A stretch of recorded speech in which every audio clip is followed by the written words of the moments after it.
Oh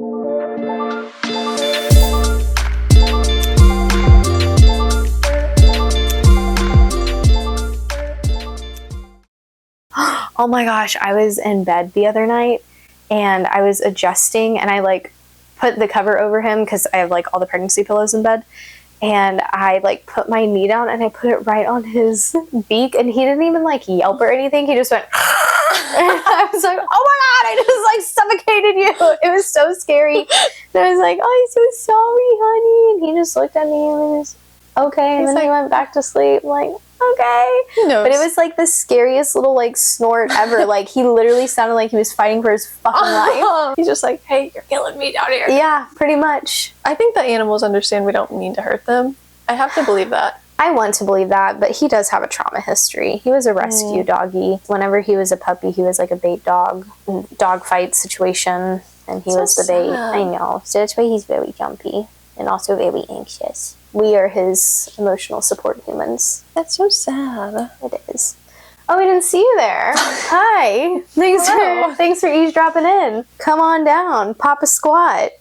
Roscoe has. This is actually his couch. He loves this couch out of anyone in this home. I like momentarily we call this the island out in the living room. He loved it, was on it all the time. And now, because this is also a dual space, my desk is over here whenever I work from home, and he just chills right here. Loves it. Yeah. He said, thanks for bringing my favorite spot in here with you. Yeah, it's so nice. Anyways, this episode, we, of course, talk about what has us fucked up, and that's kind of like that's basically it. The whole show today, and that's okay. We just had a lot to say about what has us fucked up. There's going to be some tinfoil hat moments, so if you have your tinfoil aluminum nearby, go ahead and just bust it out now. Yeah. That way you can, hassle-free later. Be one of us. And then we get into some hypothetical high stories.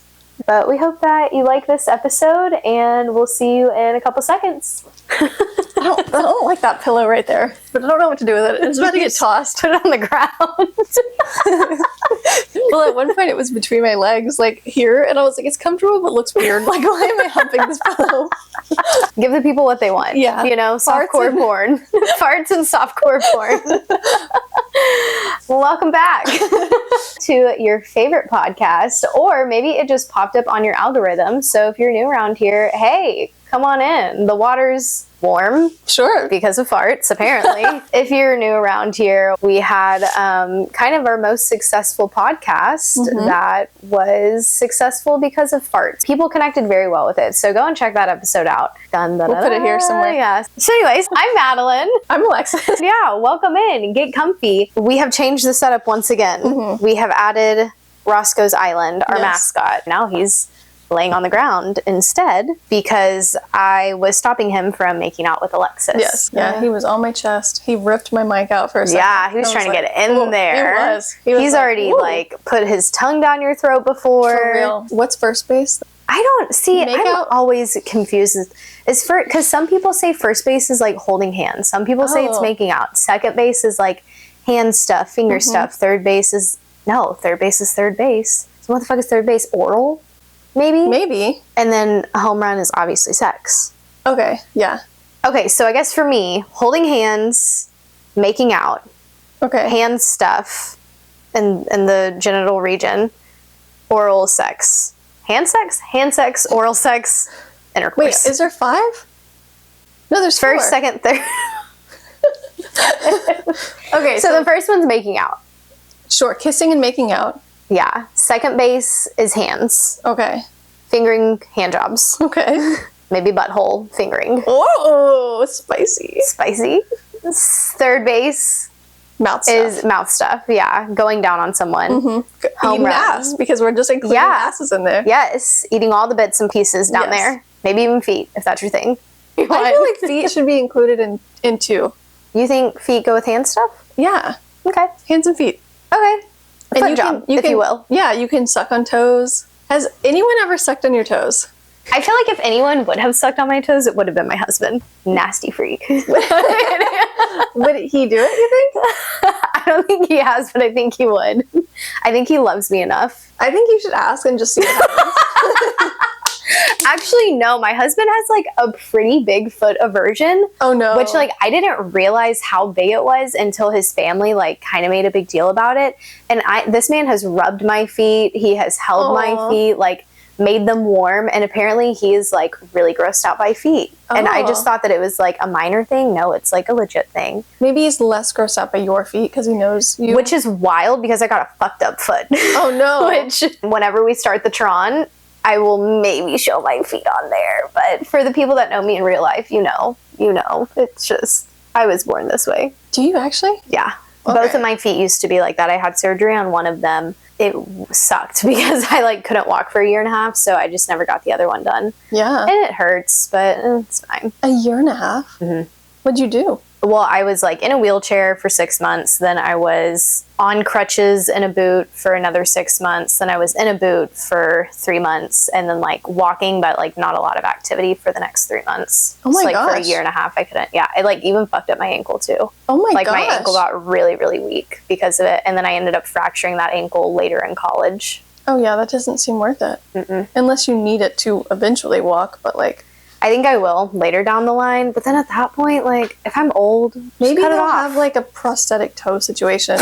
You Maybe. can just cut the toe off, put a new one I'm in. hoping, like, the way that medicine has just advanced so much, I'm just hoping that there's some type of different procedure later on. Yeah, I have no idea how we got here. Oh, toe sucking. Toe sucking, yes. Yeah. I don't know. That's a confidence thing. I might ask him to suck my good toe. Just the good one. Just the good one. Yeah. Yeah. I have a crusty toe. We call it my crusty toe. Oh. Because my toenail ripped off, and just like forever to this no. day, it grew back all weird and like lumpy. Speaking of the toe sucker himself. Speaking of the nasty freak. Hey, Bobo. Sorry, I had to go greet my sick, nasty freak of a husband. Who sucks your good toe only. Who will suck my good toe. I'm sure he would. I don't know. Ooh, that's like... He's like, he's like, I'm doing it for you, baby. He's like fucking muscling through it. You're like, I didn't even need it that bad. Oh my god, and I'm so pregnant right now. I think like I'm about to pee right now if that happened.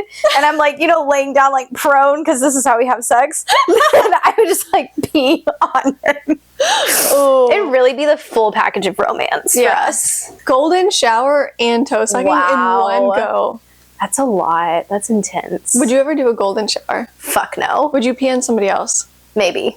I feel the exact same. Exactly how you responded, yes. I'm sure so many people feel that way too. If I had a partner that was like super into a golden shower, that was their one, like they were great. They liked receiving the shower. No, they liked peeing on people. Oh, okay. And that was like really what they were super into. I might do it, but it would be like in the shower. It would have to be a situation where I'm like, if I don't like this, you immediately gotta cut it off, cut that stream off. Like I think I have to feel really respected in that relationship. Yeah. Because that is kind of an act of disrespect, it feels like. Right.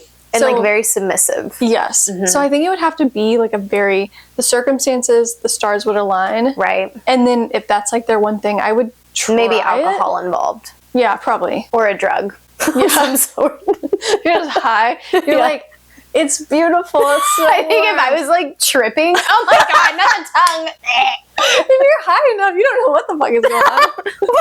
Like, whoa, how high are you getting? I get too high.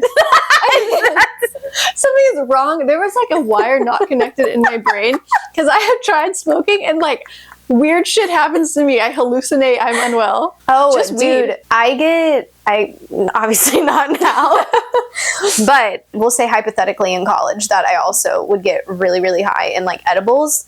Oh my god, my favorite.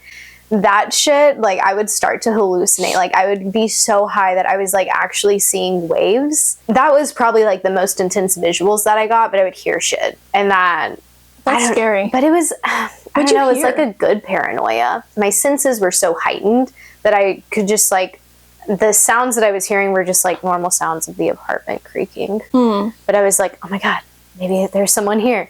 Maybe there's someone in the walls.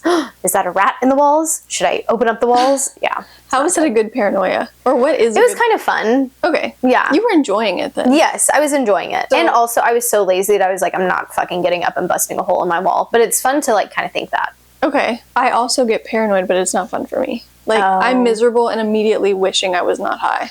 There's a certain level of high. Like, for some reason, if I would get so incredibly high through smoking, I did not like that paranoia. It was like only the paranoia that I would get whenever I would eat edibles. So I always just like preferred edibles over smoking for that reason. Are you an anxious person? Yes, but I was much more anxious then. See, I initially had thought I can't smoke because I'm so anxious. But I've also heard other anxious people who are like, no, it chills me out. So I'm like, what is it in our brains that either we hate it or we love it? Like, well, and I think it's like the type of weed too, like sativa versus indica. Not for me. I have tried, my ex was a pothead. Yeah. I mean, this man was like, literally smoked multiple times a day, would spend money on the nicest qualities, which is funny because I am such a non-drug user, and yet I have probably tried some of the like really nice stuff out there. It was always like pretty much the same response. Like I hated it. The only way I can do it, I smoked with my fiance before he was my fiance. I did it with him and it was fine. One, I think because he just like regulates my nervous system, and then two, I took it like I just like barely hit anything. So it was almost like if you're tipsy, like when you're drinking, like you can tell something's happening, but you're like very feels in control nice, of everything. mellow. In control, I think is the key there. Yeah. And I am a person who desires control in my life, which is not realistic. But I wonder if too, like some people who are okay with like they like the chaos. Yeah. They are okay with going down the path of a drug. You know, I think you're onto something there. Because now I'm thinking of some anxious friends that I have. Weed is like their go-to, and I think it might be because of the chaos. They are okay with relinquishing control and just riding the wave. Yeah, I think so. Well, and I think even with like the feeling of control, because whenever I would smoke and I would get like so incredibly high, I felt like I wasn't in control of like my mind, so to say, or I was like almost scared of my mind, and that's dark. But then whenever I would get so incredibly high on an edible, because it was more of like a sensory high, I'm sensory seeking, which we'll talk about that in an episode later on. So I think that's why I liked it, because I hate horror movies, but something about whenever I watch movies, whenever I'm high, and this is like any high, but specifically with like edibles, whenever I watch action movies, I can just tell that everything's a set. Like I can just tell how fake everything is. So like I think also in a previous episode we talked about The Veil. Like that's like whenever I get edible high, like I can just tell that people are acting. Like it doesn't. Yeah. So if you ever do smoke again, watch a movie. But also then I could like laugh at it. Like everything was just so funny because I just wasn't so in my head. And I don't know, just like certain sounds sounded funny or people's voices sounded funny. Delta 8 though, fuck that shit. I've heard that's really bad. I haven't done it. Dude, I tried a Delta 8 gummy one time. Never again. I was watching the Love is Blind reunion, and I swear these people's faces were melting off. Oh, fuck that. Yeah. I had to call my husband into the room, and he had to hold me like a baby. Aww. Yeah. Fuck that shit. One time I watched a presidential debate high. It was like after sports or something that was just on the TV, but I was already high. Yeah. So I like locked in immediately. And it was weird. I legit was like, these people are actually demons. Like, I can see their like the black eyes. Like it was weird. Oh my God, and so I know, sorry, that's creepy, but it was also just a high thought. Very, you know, we can't really put anything on that, but dude, that shit's fucking scary. That was random. Well, if y'all have any allegedly hypothetical high stories, feel free to drop in the comments if you feel safe doing that. Or, you know, if you know a friend, tell us about your friend. Yeah. We'd love to hear it. What did your friend do? Did they do anything weird, anything funny? Yeah. And if it feels safer to send it into our email, send it into our email. Just say, this is anonymous, and if we ever read them online, we'll know it's anonymous. Yeah. So, switching topics from our random high stories. Yeah. What has you fucked up this week? What has me fucked up? So I have been watching this like new series. There we go, called The Pitt. Have you heard of The Pitt? I don't think so. Oh my gosh, the concept is so freaking cool. All my Pitt heads out there. Leave a hospital cross down in the comments. When you said on our whiteboard that's down here, Pitt, I thought this was about armpits. So we're on a new experience here. I'm going to switch gears. Okay, yeah. So the series is called The Pitt. And the layout, though, is so freaking cool of this episode. So I just finished the first season, and the second season just started. So, like, I'm watching that live as it comes out. But every single episode... Okay, wait.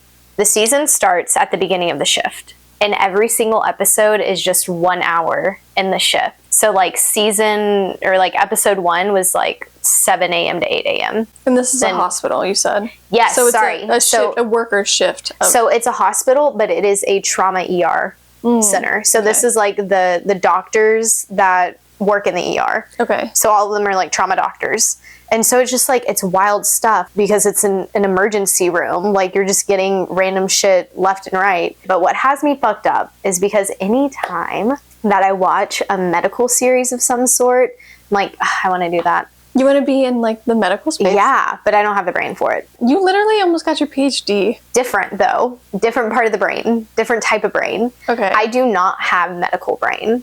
Okay. I have psychology brain. I don't have medical brain to save my fucking life. And define that. What is medical brain? Well, let me just give you an example of why. So my bachelor's degree is in psychology, but initially my major was kinesiology because I listened to an adult who didn't know me at all or my passions or my drives.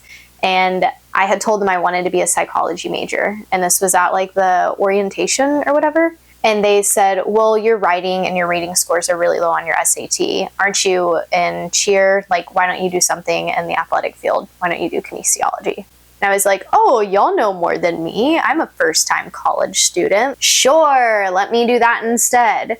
So I struggled my way through this kinesiology degree. I actually almost double majored because I was only 2 classes away from getting a degree in kinesiology, although I didn't know what the fuck was going on in any of my classes. And one of those 2 classes that I had left to complete this degree was anatomy and physiology, which I had tried taking 3 times. Failed miserably, all of them. The first time I failed miserably because I was drinking all the time and didn't show up to class. The second time, I genuinely fucking tried my hardest and I didn't even get close to a B. For my kinesiology degree, I needed an A or a B for it to, like, count towards my degree. So I think the second time I got a D. And I was like, you've got to be fucking shitting me. And then the third time, I was trying really, really, really, really hard. And then I gave up hope because I was like, fuck this. I'm switching my major to psychology. I was a minor in psychology at that point, and I was getting all A's in those courses. I think, like, A&P is, like, the lowest minimal criteria for a doctor to understand. It was not English to me. So that's what I mean whenever I say I just do not have medical brain. We live in a town that has a shit ton of, like, medical staff. Mm-hmm. And I have heard from everyone that I know that has taken these types of classes that is, like, the fucking hardest. So I think it could not just be you. Interesting. Maybe some people are, like, naturally gifted at, like, memorizing these types of things, but I also think it's just a really hard class. Yeah. Coincidentally, all the people that I knew that took this class were able to get, like, an A and a B in it. So I think just, like, comparison mindset, I thought, oh, if I can't do this, then I can't do anything in the medical field. It has scarred me because then I watch these shows and I'm like, God, I want to do that. I want to be a nurse. I want to be a doctor. I think it would be so much fun.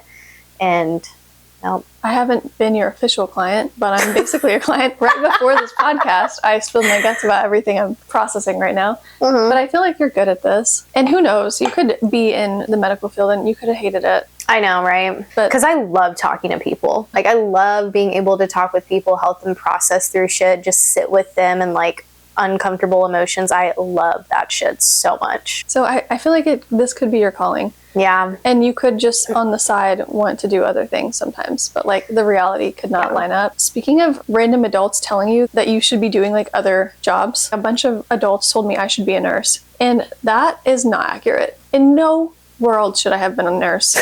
First off, I will pass out if I cut myself. Oh. Like, I haven't ever fully passed out, but I'm queasy. I am not a caregiver. I think snot and slime, like vomit and bile, It makes me so grossed out. Why do they think that just because, like, you come from a line of nurses?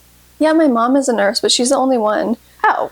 I don't know why. I really don't. I think it was like you said, people that just didn't really know like my true interests. I ended up getting into the tech world because my dad was in the tech world and it made good money. And he was like, you are good at art stuff and there's like this design degree, but it's in tech, which makes good money. Try that. And I was like, okay, because I didn't have any better ideas. And it worked out. It makes sense because you are very like artsy fartsy. So I'm also a really good problem solver and like strategist. So it does kind of combine the two, but I just lucked out because if I had been a nurse, if I had like listened to them, I would have been miserable. That is the opposite. Yeah. Even the structured schedule that they have to keep is so against my nature. Like, yeah. But like my mom, it works out. She loves it. So like there's people, we love you nurses. Yeah. We actually had a podcast where we talked about nurses. Oh yeah, we did. We love you and we need you. But it's just, that's not for me. Maybe it could have been for you. So glad that it's for other people. Because again, we need them. But also I think these shows do like glamorize it, you know? Yeah. They do say the Pitt is pretty accurate because it's very chaotic. Like whenever I finished the first season, I was like, holy shit, that was one shift. Every single episode was just a singular hour of their day. That's fucking why I cannot do that. Also how traumatizing though. Definitely, like it is high trauma. There's certain like attachment styles though that thrive in those environments. Like which ones? Well, the ones that come to mind, I guess like all of them except for the secure attachment style. Oh. Can so you just have gotta be a little like crazy. Which I say that's not what that means. I said that coming from a place of definitely having an anxious attachment style. You just gotta have a couple loose screws, you know? Like me. That was not a judgment. Well, like with the anxious attachment style, this isn't for everyone, but like in most cases, this is the person that can look cool, calm, and collected on the surface, but they're freaking out underneath. But if you're an EMT or a paramedic or a trauma nurse, a trauma doctor, whatever, you need that person to see that you're cool, calm, and collected, even if you're not.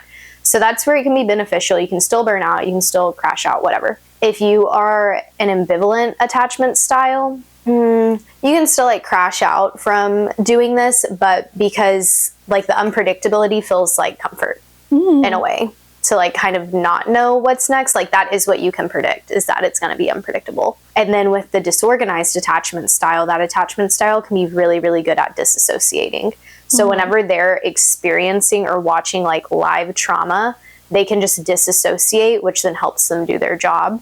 So these might actually be the people that can like last in the game a bit longer. I really only knew secure, anxious, and avoidant. Oh. I didn't really know that there was disorganized and ambivalent. Yeah. So anxious and avoidant kind of go hand in hand. I think over the years, they've kind of like coined the terms to be like anxious avoidant attachment style, or they've like used it as like a branch, but it's kind of like a secondary, it's like an add-on to an attachment style. But the main ones are secure, anxious, ambivalent, disorganized. And what is disorganized in a nutshell? Disorganized in a nutshell is quite literally disorganized. So all of the attachment styles have very consistent patterns of how they respond to relationships or how they explore their world. Whereas with disorganized, there is no consistent pattern.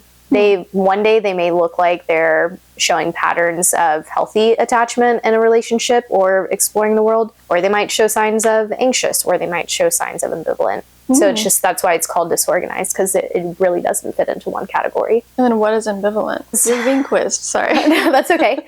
Ambivalent is whenever potentially you just had a caregiver that didn't give you consistent caregiving. Maybe this caregiver had a job where they were always on call, so they didn't have a consistent schedule, so they would give care whenever they could. But that's disturbing to the kiddo, because then the kiddo can't predict when their caregiver is going to be back. So this might be the person that does a lot of the push-pull in relationships, or like breaks up and then gets back together, or then breaks up but wants to be chased, but even whenever they're chased, their need still isn't met, because they don't know. What they've learned is, I don't know when this person's coming back, so I'm going to do whatever I can to keep them here in this moment. So if that looks like crying, yelling, love bombing, screaming, being chill, that's what they'll do. And then the anxious is really its own category, but the avoidant is like a subcategory. It's like an add-on, can be an add-on. Okay. Really it's just like a part of it though, is avoidance. So typically with people who are anxiously attached, whenever they become dysregulated, instead of turning to relationships for comfort, they'll turn to the world. So like for kids, they may turn to toys. to comfort themselves. As adults, they may turn to hyperfixations on hobbies. But that feels more comforting to them because for them, maybe they just had a caregiver that couldn't offer them the support that they needed. It couldn't meet their needs. Maybe it is that maybe caregiver didn't have that modeled to them. Like as far as emotions go, they're able to meet their basic needs. So food, clothing, water, but that emotional need is kind of missed out of it. So this is also like the kiddo that looks like maybe the more mature kiddo, or wow, that kid is such an angel because they don't cry whenever their mom leaves or their dad leaves. They're so good. Yeah. They listen so well. They never speak out of pocket. They never talk when really like their mind is going 1,000,000 miles an hour. They're trying to process it with other things because they don't have a person that they can process that with, kind of. There's this experiment called the Strange Situation, which it's like no longer an IRB approved experiment to do. Because with experiments, you can cause like temporary harm, but you have to be able to repair that harm afterwards. And so for this situation, you just like can't always ensure that harm is going to be repaired. But they have a baby in the room. I think the baby's probably like 6 to 9 months old. They have a caregiver there with them. They're on the ground. They're playing with their toys. Their caregiver gets up. They walk out of the room for some time. A stranger comes in, sits with them. A lot of times, based on how the kiddo reacts, kind of tells us a bit about what their attachment style could be. Then caregiver walks back in the room, has to stand at this line for 10 seconds. Then they can interact with their kiddo again. So being able to see how the kiddo responds whenever their caregiver leaves and how they respond whenever their caregiver arrives says a lot about attachment style. So they have so many different variations of this experiment, but there's one where they monitored kiddos' heart rates. And every single time, whenever it was a kiddo that was anxiously attached, they had the highest heart rate. But they look the coolest, calmest, collected of all the babies because they don't cry. It's just an internal chaos. Yeah. Nerdy tangent, but what has you fucked up? No, that was interesting though, because I think like I recognized I had a super anxious attachment in the past. I thought it was mostly just with my ex, and then once he like left, that would be gone. And I do notice like patterns of a way more secure relationship with my fiance. I think he has a lot to do with that. But I think that there was stuff in my past that like the anxiousness still comes up. I'll still spiral, and then I didn't really know about like the turning to hobbies, but I have a lot of random hobbies like that kind of makes sense. It's so obvious. Like once you learn, you can like really categorize. Yeah. Well, and like attachment style is a spectrum too. So whatever attachment you like foundationally have, that can always shift over time. So even if a baby had a secure attachment style, based on your experiences, that can always shift. But especially like in relationships, it can feel even more confusing because they have an attachment style too. So sometimes attachment styles can just clash, collide, all the things, but then it can also feel great whenever you get out of a certain relationship that maybe you just didn't feel the best in. And then you get into one and you're like, oh, I do feel worthy. I do feel secure in this. Like, yeah, I still have these other things here and there, but I don't know, it's kind of just like validating. Yeah. And there's superpowers in each attachment style, but I don't want to like spend the whole time on this. Maybe that's another. Okay. So if you haven't yet figured out your attachment style, go figure that out. And then I will link a quiz for you. It's my favorite quiz to give to people because it gives you so much insight. Instead of just like, here's your attachment style, it tells you so many things. So linked in the description below. What has you fucked up? I would consider myself like a relatively healthy person. I try to eat whole foods. Like I try to move my body for longevity. Obviously we can only control so much, but that control aspect is really what has me fucked up because I'm realizing how little I can control. And that's because the deeper I've gone into this like health and wellness space, the crunchier I have become, which crunchy is like people who might make their own bread instead of buying store-bought bread because they know they can control like what goes into it. Right. They for know, the health of it. Right. I work full time. Oh my God. I know. How do you do it? No kidding. Honestly, that's a great question. How do any of us do it? I don't know how we're handling work and all of the expectations, but that's not what has me fucked up right now. All the fame. All the fame. We walk outside, paparazzi. Immediately. I'm like, oh, not today. Not today. Anyways. But I've been really looking into the kinds of food I eat. Like what is on and in and around my body. That's great. Put it on a t-shirt. Yeah. What's on, in, and around my body. But I'm starting to realize that it's nearly impossible to be healthy with everything all the time. because it's like social media is affecting our like long-term habits, and we're scrolling and it's hurting our attention span. So that's one facet. There's also a place that you can go and see what kind of water your city has. Oh my God. And the chemicals in it. Oh no, I don't want to know. It has, I think ours literally has like arsenic and chloroform in our city.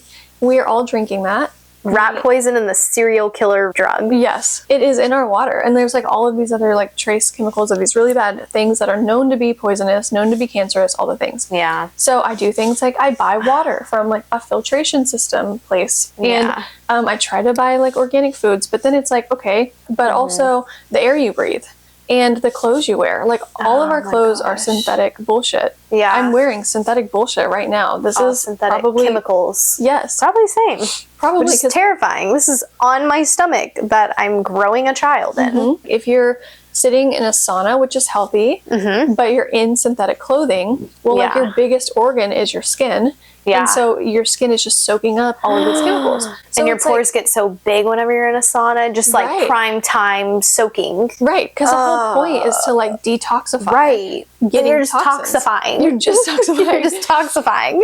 And so it gets to this point where like, I'm so angry that everything is killing us, because even when you're trying to be healthy, you could be harming yourself. Yeah. Even when you're trying to eat good produce, if you don't buy organic, it could be getting sprayed with stuff that is equivalent to, what the fuck is that called? That's like a weed killer. Pesticide? I don't know. Yes, pesticides, but it's a specific brand that I think starts with an R. They have had like lawsuits over being a weed killer. And then it came out later that they were also spraying our crops with that. Jesus. Well, and that's just like our produce are covered in wax. And there's this one time where I found out that it was covered in wax. Like, I felt so silly because I thought that's like genuinely how fruit just sprouted out of the trees or the earth. And whenever I saw like a photo of a raw apple, so to say, like not shiny, somebody was like, oh yeah, like that's why it's really important to wash your fruits, which I always have, but never like tried to melt off the wax. And it took me so long just to do one apple one time. I was like, fuck it, I'm just gonna eat the wax, whatever. Right. Well, and like the skin is oftentimes so nutritious, and yet that's what's being coated in wax or like pesticides. Right. It's like, and that's kind of the thing that just like the more I learn, the harder it is to find the truth, because it goes so deep. Like it really does. Like everything is killing us at this point. And you basically at this point, you're not allowed to eat anything processed. Because they have added so many random things to it. They're starting to see how all of these dyes are causing issues, like all these chemicals. Yeah, like I said, it's our technology. Now they're like, turn off your Wi-Fi at night because that affects your brain. What? Yeah, and I haven't done that. I haven't even done my research. But Bluetooth... What is it? It's like frying our brain or what? It's basically, something about like having like constant signals is really bad for us. That's also why you're not supposed to have Bluetooth headphones, which everyone uses. What if like, okay, tinfoil hat with me for a second. Okay. What if Wi-Fi, like with all of this shit like going through, what if like eventually they're somehow able to figure out a way for it to like control our minds? I would not put it past them. Because like if it's already doing something for our brains and we know that much, I feel like what we've gotten so good at is then manipulating the things that we know about. Same with like AI. Yeah. You know, like AI has grown so much in such a short amount of time because humans have like kind of figured it out, but now we're in this like thing of super AI where now AI is at a level that we don't understand anymore, which is like terrifying. That is terrifying. Yeah. Like we have created a monster. Yes. Yeah. And what if super AI ends up figuring it out with like the Wi-Fi shit? Ooh. Oh my God. It could be anything and we just might not know. Yeah. They tell us that actually all the unhealthy shit is healthy. Like they figure out a way to rewire our cognitions. Yeah. And like our memories. Yeah. I mean, that has been happening on a smaller scale. Like companies like Coca-Cola are paying for these studies and then manipulating the studies' outcomes. Or just like taking bits and pieces out of context. Yeah. And then changing what do they call things. That? Cherry picking. Yeah, they're doing that. We don't really know. That's the thing. That's what is fucking me up. Is like, even things that are supposed to be healthy, at the end of the day, this always comes down to profit. Yeah. But it's exhausting because as the consumer, we're constantly checking labels. We don't know where our food is coming from. We don't know what they're feeding the things that we're eating. Like, we don't know shit. Yeah. And then you can do this digging, and even then, you might be uncovering like an inch in the soil of the entire earth. Like, and that's what has me fucked up. And I just want to be healthy. Yeah. True health just does not seem accessible. And it just really feels like it plays into this whole, which is like a whole other podcast too, about how they just want us to stay sick or like not at our best, because then it keeps money flowing into big pharma. It keeps money flowing into medical bills that you can never pay off ever, keeps you in debt, keeps everyone in their tax bracket, keep the rich rich, keep the poor poor. It's so sickening. Yeah, it's a lot. It was a little dark. It was a little Debbie Downer-y of me, but it's just it's real. Yeah, it is real. I feel like as a consumer, all we can do is try to educate ourselves and then try to buy products that we know as best as possible are healthy for us, and maybe that'll send a message to companies like they want these types of things, because they're not going to keep buying these types of things. I mean, I don't think it was Debbie Downer. I think it was very, very real. And hopefully y'all connected with it, with both of our of our What Has You Fucked Up. This was only a What Has You Fucked Up episode, but that's okay, because this is for funsies. And quite literally, we figure it out whenever we sit down. And sometimes change it up as we're recording. Halfway through, we're just like, let's actually talk about that. That's great. But check out the book, link down in the description below. Trigger warning if you're a hypochondriac on the reading How Not to Die, because it can be a lot of information. And take the attachment style quiz. Write in at our email any of your, what did we say? Oh, allegedly, hypothetically, imaginative stories of maybe your self-boyfriend being high, or submit it in anonymous. We'd love to read those stories. And you can find us on YouTube at Feelings F-Bombs. You can also follow us on Instagram, TikTok, Spotify at Feelings and F-Bombs. You can listen to us anywhere that you pod. I am Madeline. I'm Alexis. And we'll see you next time. Bye. Bye.